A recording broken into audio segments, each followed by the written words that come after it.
this again. Kind of ironic, I guess, or however you want to quantify it. Was talking about having issues when I started this before, and then Steam VR decides to go maybe display drivers. I don't know, but everything was fine. I lost tracking or just froze. Could still look around, and then black screen to desktop.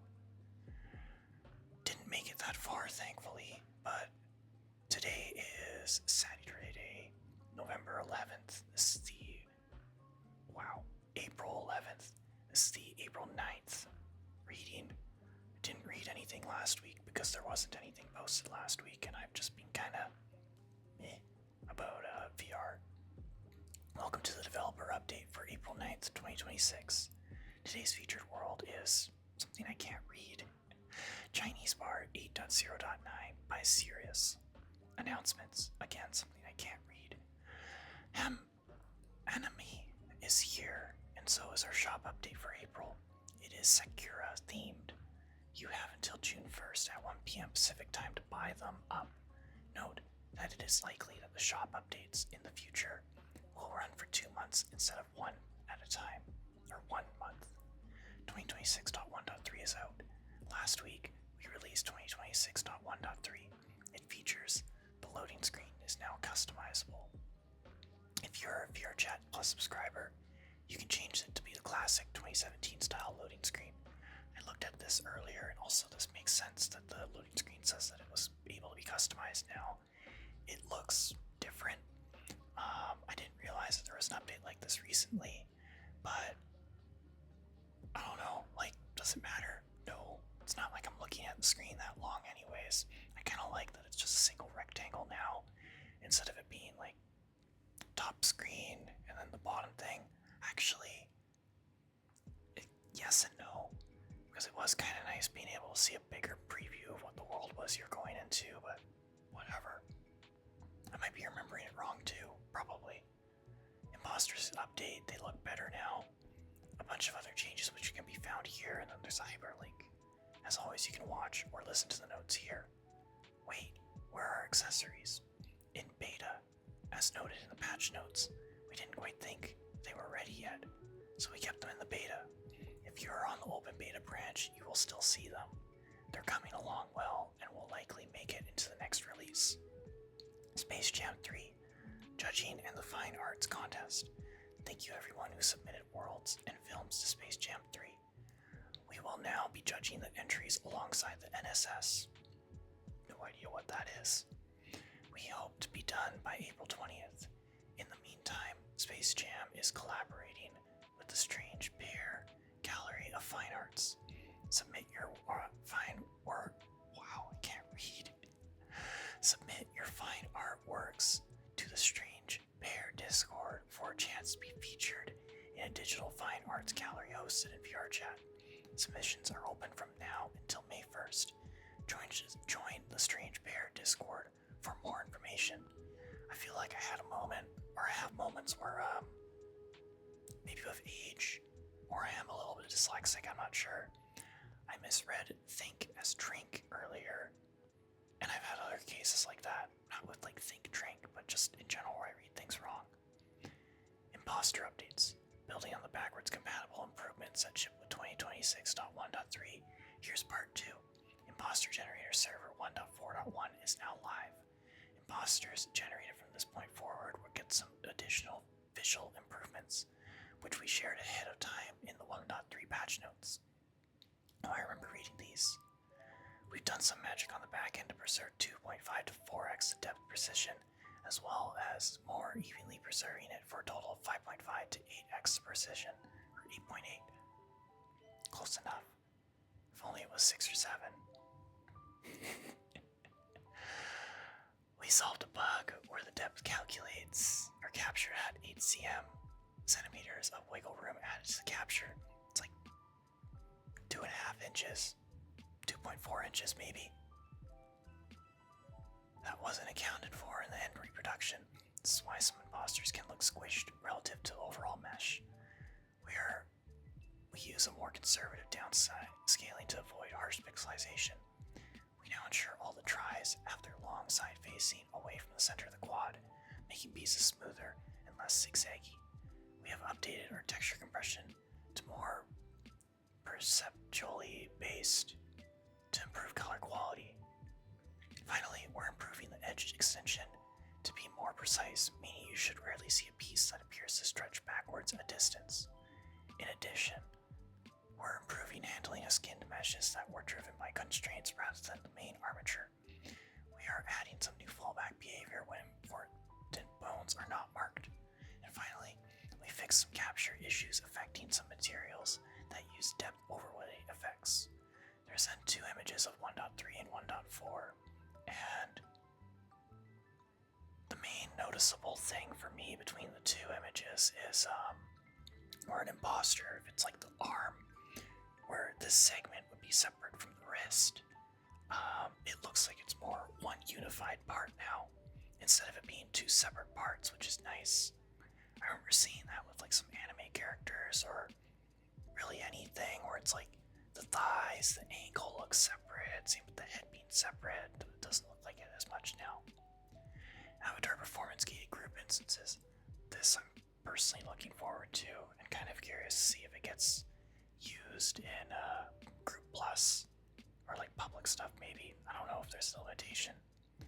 If you ever attended a popular club, world, or event, you may notice that due to the sheer number of attendees, your performance probably wasn't all that great. A lot of this overhead has to do with the nature of user-generated content, namely avatars. While we love all the creative ways you express yourself with avatars, let's be frank, a club stuffed with very poor avatars is probably doesn't make for the best experience overall for most players, especially for those poor event runners timelessly trying to convince others to change to a more performant avatar. This is why we're introducing a new tool for group instance types, Avatar Performance Gated Group Instances. Performance gates instances allow you to configure the performance limit for avatars instance-wide. Any user that violates this limit will be shown as an imposter or their fallback avatar. This works very similar to our current safety settings, just applied at an instance level. All group instance types now have the option to set the minimum avatar performance requirements. By default, this is set to none, so if you don't change anything here, you won't notice any difference and the instance won't have any avatar restrictions. There's then a screenshot showing off the settings. You can pick anything up to good. Oh my god. You can choose good, medium, or poor. We decided that excellent was probably a bit too tough to hit for most players. I wonder why. Very poor is also excluded because, well, it would be all-inclusive.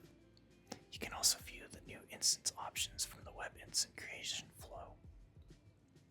After your instance is created, any user that attempts to join your instance with an avatar that violates the performance limit will see a warning pop up. The user is still free to join the instance as their current avatar, but from another player's perspective, they'll appear as their fallback avatar or imposter. Users will also be sent a notification explaining that their current avatar is hidden for other users upon joining the instance. We have also added a couple of handy buttons to notify We also added a couple of handy buttons to the notification to open your avatar's page or instantly swap to your fallback if you'd like. If you're already using an acceptable avatar, you'll simply join the instance like normal. Same goes for attempting to swap into an avatar that violates the instance limit. While in the instance itself, you will be warned and you are allowed to swap, but you'll render yourself as a fallback or imposter. Screenshot showing that. In the above image, both remote users are being rendered as imposters because they exceed the instance limit, which is set to good. The local user is also violating the instance limit, but from your own perspective, you can still use your original high fidelity avatar, which we think is a good trade-off from a comfort perspective. I like that too, personally. For this feature, we made it a point that the local user safety settings come first, so if you choose safety settings that are more restrictive than the instance performance limit, we'll observe your preferences first. That's good. That said, you are not allowed to override the instance level restrictions to make others appear, even if you force show their avatars or friends. This is to prevent the slightly awkward dynamic of players asking others to show their avatar, thus defeating the point of this feature. I agree with that too. Simply put, between your local safety settings and the instance performance limit, we pick whichever is more restrictive. Bypassing the instance performance limit, we are aware that there would be a need to bypass bypass these restrictions for certain group members, like performers. Therefore, we added a new group role permission, bypass avatar performance requirements. It's interesting.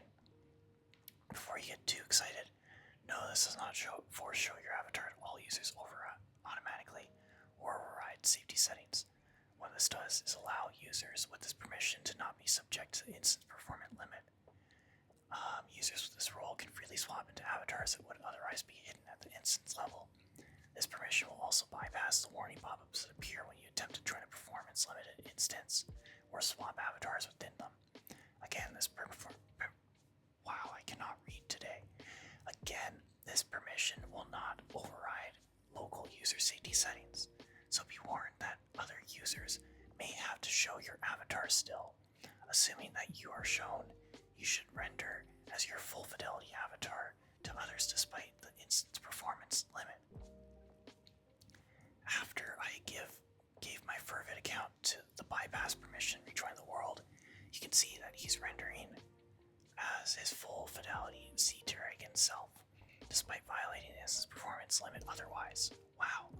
The Red Desk Cat account remains as an imposter, as it does not have that bypass limit. This feature is another step in exploring ways that we can manage performance instances with high user counts. Conclusion. That's it for this developer update. We'll see you again on April 23rd. I'm not going to bother with reading any of the comments because I honestly don't really want to.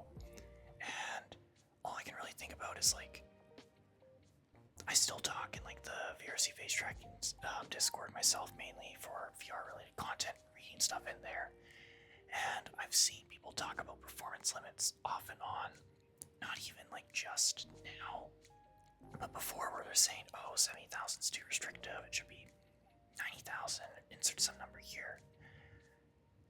In my opinion, and from what I've seen of a number of other people, similar to how they implemented packed and unpacked limits, or produced those, and then later implemented video memory limits, I don't see them increasing the 70,000 polygon limit, personally speaking, because VRChat's main demographic, sure, I'm using a PC, whatever, I've got my headset hooked up to a computer. Most people in public instances playing on this, or that I just run into in general, are using a Quest or even a mobile phone at this point.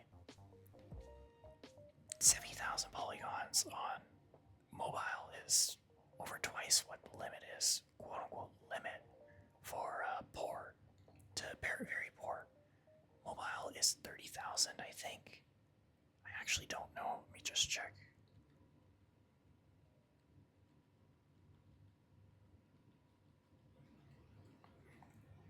Mobile has much more restrictive limits, I know that much.